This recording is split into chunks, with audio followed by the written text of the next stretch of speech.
Yatra Yogeshwarah Krishnah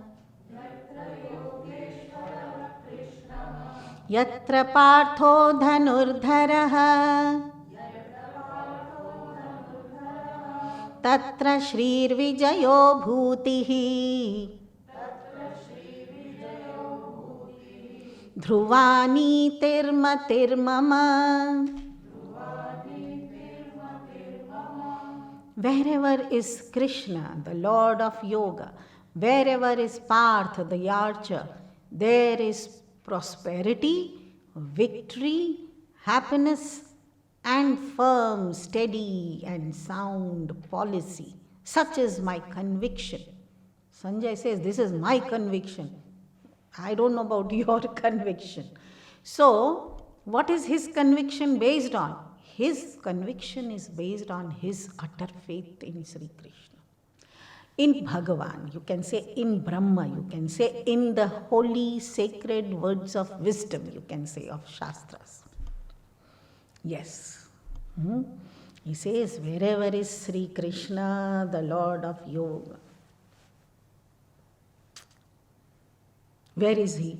Oh, he is everywhere, all pervasive. Yes, but I have to bring him alive through my senses, my intellect, my body, my being, my existence.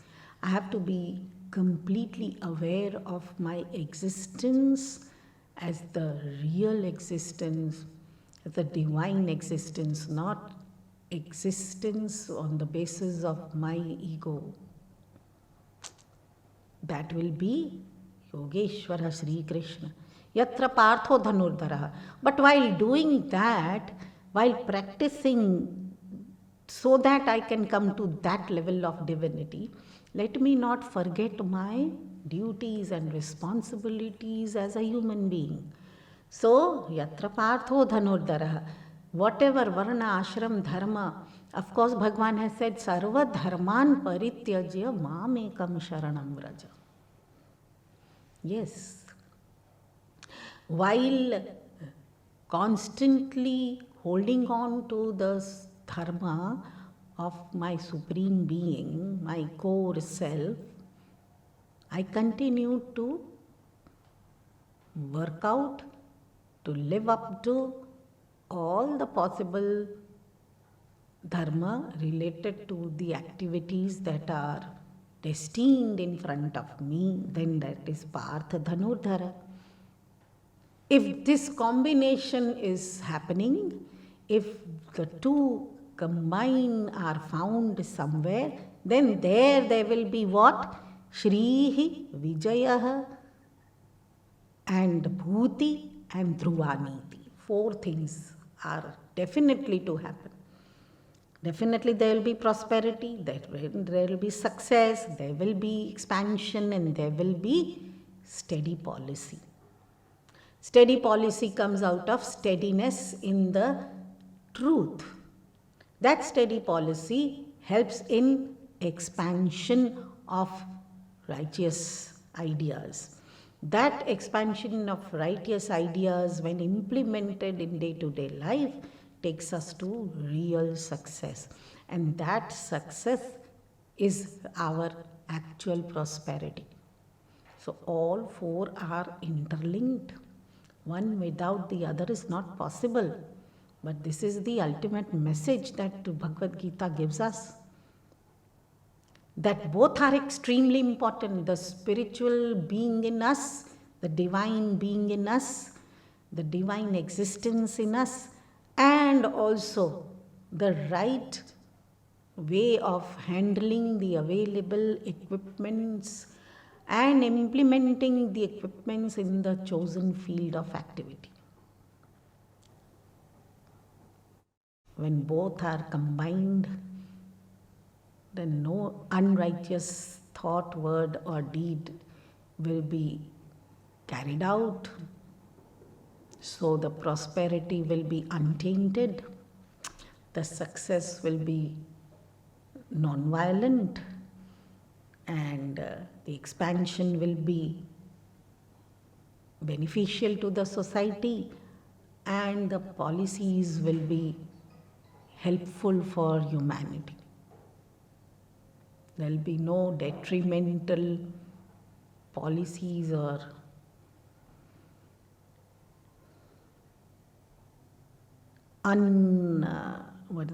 unwanted, unsteady policies. When we make policies on the basis of scriptural ordinances, the fundamental principles are very clearly stated in our scriptures. In the Bhagavad Gita, in every chapter we find some fundamental, basic principles that one has to practice. Based on that, when we make policies in life, then definitely the success will be on the basis of righteousness. No unrighteous thought can penetrate my being. Now we have Arjuna, who has listened very single-pointedly. We have got Sanjaya, who has gathered it from the battlefield and narrated it to Dhritarashtra in the palace. So Dhritarashtra has also listened to it. And then we have got Hanumanji, who is on the chariot flag of Arjuna. So there are 4 types of listeners who need 4 kinds of sermon.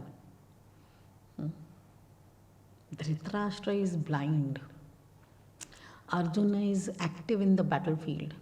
Sanjaya is a narrator who is a witness to whatever is happening. Hanumanji is devoted to God. So Karma Yoga Sadhana is applicable directly to Arjuna. Dhyana Yoga to Sanjaya, Bhakti Yoga to Hanumanji, and Jnana Yoga to Dhritarashtra, who is in dire requirement. It's dire necessity for him to get the right knowledge. So you and me, we have to fit somewhere, no? In fact, one will be predominant and the rest of the 3 will have to be supportive. It's not that one will be sufficient.